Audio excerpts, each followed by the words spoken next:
Exchange. The Philippine Stock Exchange bounces back after a week of losses. The main index climbed more than 2% to return to the 6,500 level on Monday.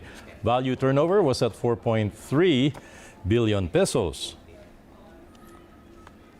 To help us make more sense of today's market movements and tackle other economic stories, we're now joined by Sandra Araullo, Chief Investment Officer at ATR Asset Management. Again, Sandra, good afternoon and thanks for joining us. Good afternoon, Stanley, and good afternoon to your viewers. Okay, first we have a market which rallied more than 2% intraday. We're now at 65.23. Value turnover was also quite decent compared to previous weeks. Now, what made the bulls own the day today, Sandra? Actually, the movers for today were really the ones that were beaten down last week.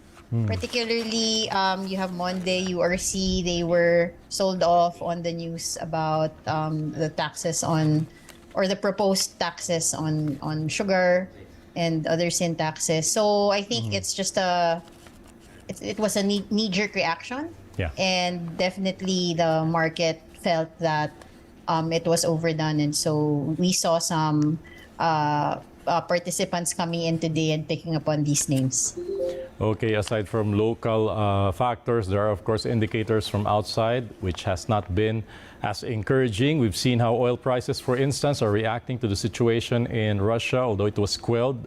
And whether or not it will be resolved soon, really, global markets are becoming more anxious about those developments there in Europe. How closely are you monitoring this and what are your concerns? We always felt that there is a structural supply-demand issue as far as oil markets are concerned. And actually, the market hasn't really reacted as much to the developing geopolitical hotspot again. But that said, we have been monitoring the supply-demand dynamics of oil, and considering that the US's strategic petroleum reserves are also at 40-year lows, that can certainly trigger for a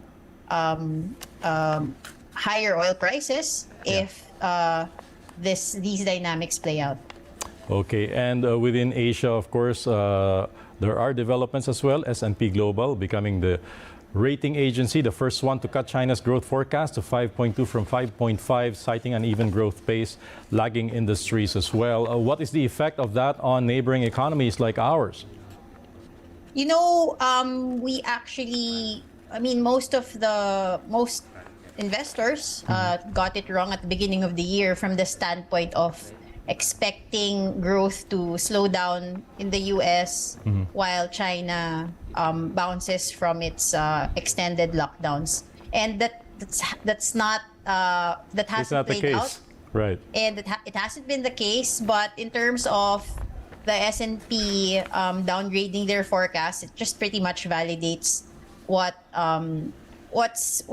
been in the data that had come out on the macro front.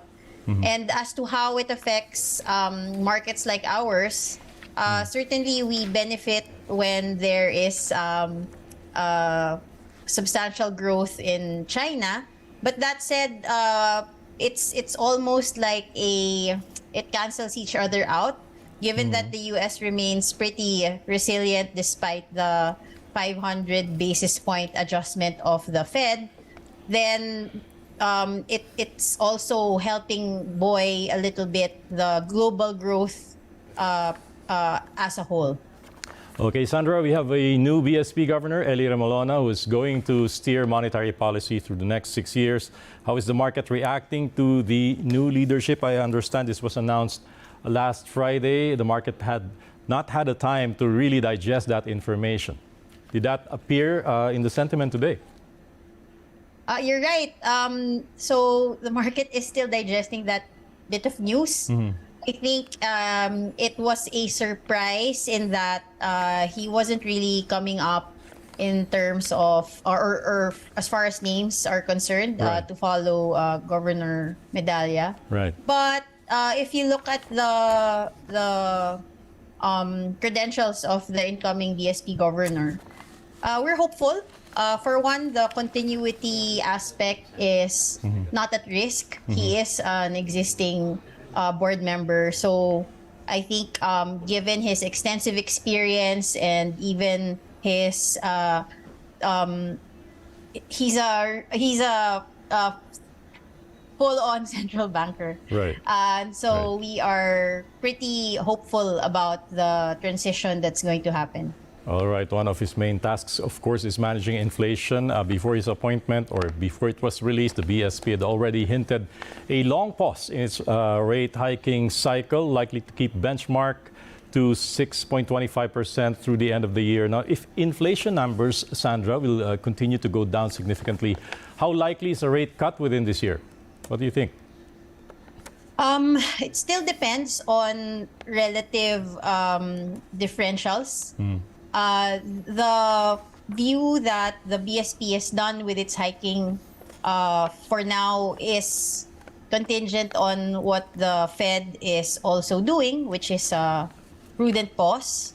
They are still waiting to see how the previous hikes are going to be absorbed by the economy. So it's hard to say that we're in for rate cuts at the end of the year if the Fed continues to hike rates if inflation proves to be stickier than they want it to be.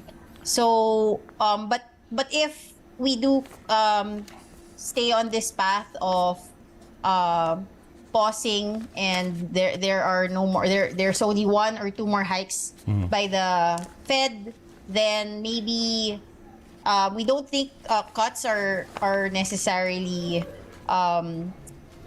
in the future this year, most likely next year. Okay, let's talk a bit about domestic consumption now. A study by the BSP noting rising personal debt inversely with lower savings output, which might all indicate wages are overstretched for a lot of consumers. Now, how do you see consumer spending in the next 6 months or the last 6 months of the year, given that we're already done with revenge spending, we're not coming in from low bases anymore, and given the challenges to financial capacities for individual consumers? What do you think? Actually, this is probably the reason why the BSP does want to signal that inflation is well within control already, and we are going to continue on this disinflationary or deflationary path to encourage consumers to not anchor on high inflation expectations.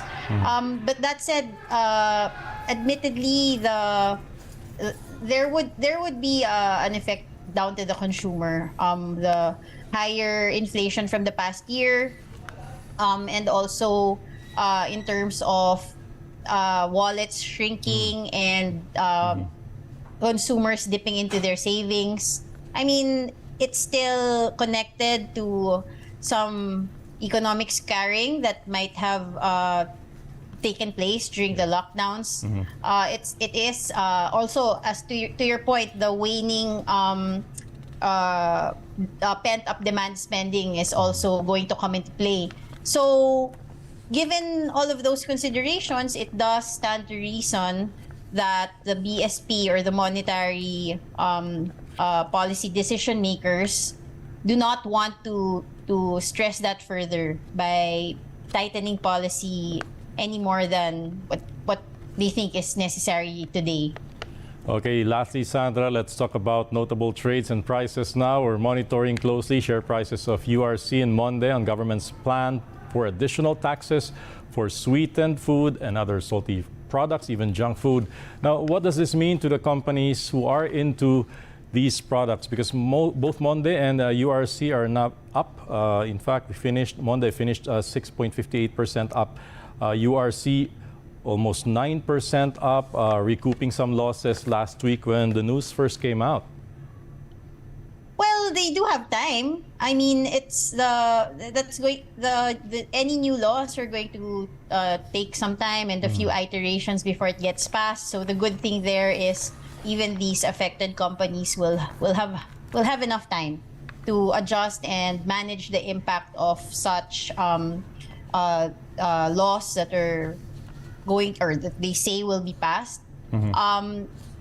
It is a knee-jerk reaction, as I said earlier, and so you see those market participants that have earnings expectations for these companies and who are happy to pick up on the sell-off that happened, because again, it was a reactionary and not really, there's no way to necessarily model yet or put into valuation models yet what the impact of any additional taxes are going to be on these companies.